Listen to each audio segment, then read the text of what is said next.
Hi everybody, I'm going to start the pumps today. I tried to tape yesterday and I got sidetracked. I couldn't do it. I just wanted to make a quick note here on the vinyl belts. You can use this vinyl to make belts, and what I did was, since it was my first attempt, I didn't think about what I was doing, but I put my two layers. I did one long strip of vinyl, and then I put super glue, and I tacked it together on the belt slider. And I shouldn't have done that. Well, I could have done. Well, I wanted to do that, but what I should have done was I should have put some stitching on here, because I couldn't get that in my sewing machine to get any closer to that belt buckle. So what I should have done was did some stitching here in the middle of my strap so that it would look uniform. Even though you do cover up a lot of it, but if you want to use that side look where it comes down a little bit, you'll see where there's no stitching in that area. So I should have stitched first and then put the belt together and then finish the stitching the rest of the way. All I did was I put a little pencil mark on the back of the vinyl, and I cut out a star, and then from the end of the star I measured an inch and I cut out another star, measured another inch, cut out another star, and then I took just regular silver ribbon, glued it in there, and then attached the back piece and did my stay stitching on the edges, top stitching on both edges. And so yeah, this vinyl does work for belts if you want to use it. It does work, and it's kind of cute. I made this little blouse out of a t-shirt. This is just the sleeve of a t-shirt, and this is the bottom of a t-shirt, and I just put it together to make a little off-the-shoulder blouse, and it's kind of cute. But I was looking for a blouse that would be good with one of these that had a waist in it where I could actually use one of these belts, and that's what I came up with. I don't know if you can see that, but that's the belt with the blouse, which turned out kind of cute. Anyway, that's an option. I was at CVS, oh gosh, a couple days ago, I guess, and in the back-to-school aisle they had all of their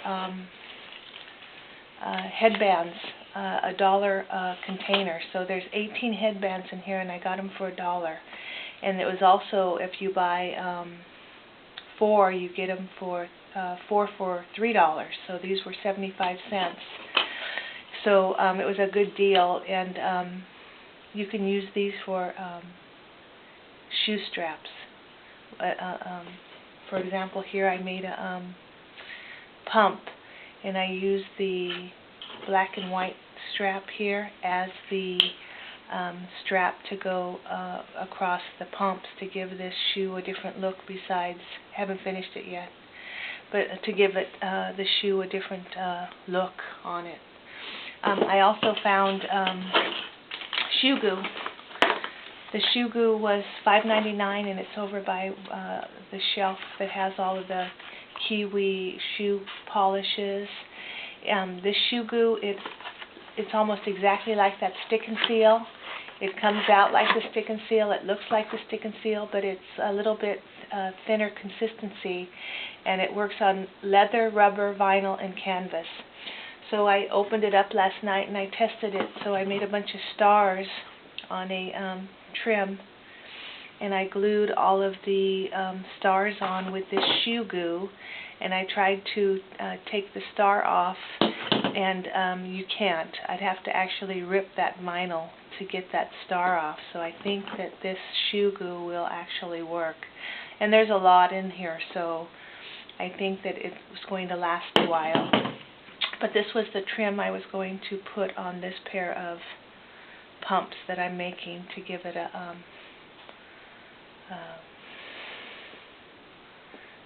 that kind of a look. It's just a different look with a pair of black leggings and a white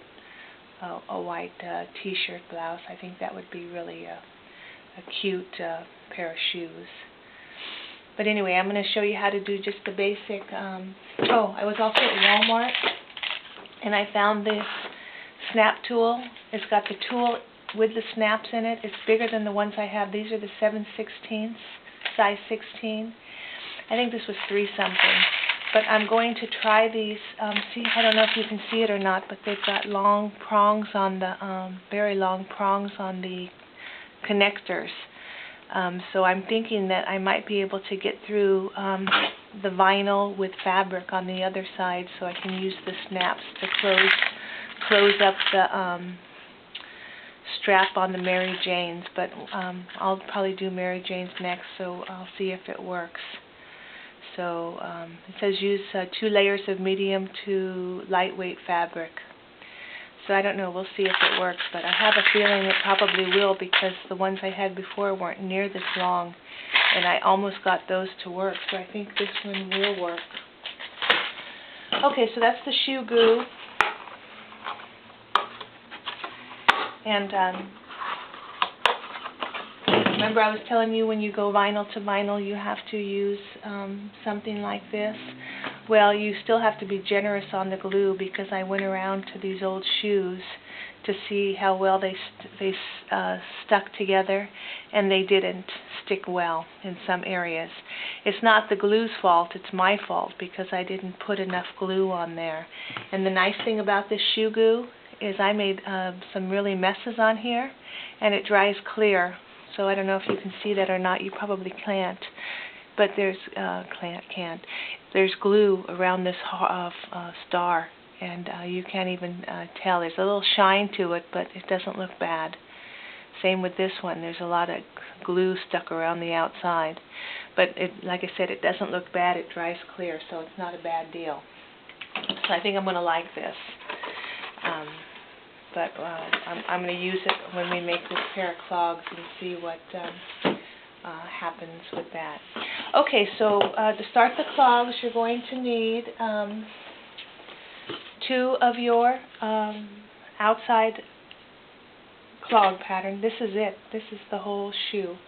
I'll put it up online so you can request it. But this is the vinyl pump pattern. It's almost the same as the other one, but it's a little more trimmed down, and I made it so that you will have a full, when you're using your walking foot, I made it so that you can use the edge of the walking foot for your seam, so with your needle in the center position, and that will give you a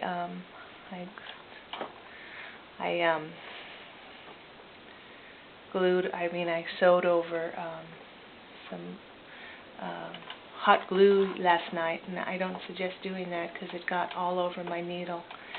But anyway, so I think that's probably about 1/4 of an inch, if not a little bit more. So you do have that much of a seam allowance, and I think you're going to like that bigger seam allowance, because I think these shoes look better on the doll when you have a wider. When you see more of the doll's foot, I think it looks a lot cuter. Yeah, so see, you've got a really wide opening on the pumps, and I think that's cute. But anyway, this also gives you enough space where you can actually put across. I didn't use the right seam allowances on this one last night, because you can see how much narrower that is. This is with a probably a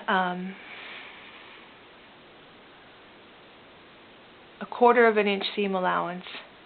No, about 1/8 of an inch. No, it's got to be. Anyway, it was a lot smaller seam allowance than this one, and that's how come you get that difference in the look, plus the elastic to bring it over. But you can tell just by looking that I don't have the same. Anyway. Alright, so So you're going to need 2 pieces of your, I've got black thread on my machine. I've got 2 pieces of the vinyl cut out. I just took my cardboard, I made my pattern and I put it on cardboard. And then what I did is I just turned my vinyl over and I used a pencil and I just traced my pattern onto the vinyl, and then I just cut my 2 pieces of vinyl out with this pencil. Doesn't work. Okay, well, good start. Okay, so I got my 2 pieces of vinyl, so now what I'm going to do is I'm going to cut out my 2 pieces of fabric. So I'm going to go ahead and get my fabric out in my ironing board because I pre-washed the fabric, so I need to iron up a little square so we can make the lining for this. We need to cover 2 vinyl pieces for the inside in our fabric. And what else do we need? We need 2 outside pieces also, but what I want you to do is wait till we get the inside pieces done before we decide how big we're going to make the outside, because what I've ended up having to do was to remake these over like twice sometimes because I got the wrong size. Because you want your bottom base to fit very well so that when you put your trim on, you'll get a really nice fit around the shoe. If this bottom's too big or too small, you're not going to get that edging to fit nicely around the shoe. So we're going to wait on the outside piece until we get there to decide how big we want our outside sole to be. Okay, so I'm going to get my sewing machine, my iron ready and my fabric, and we'll get started.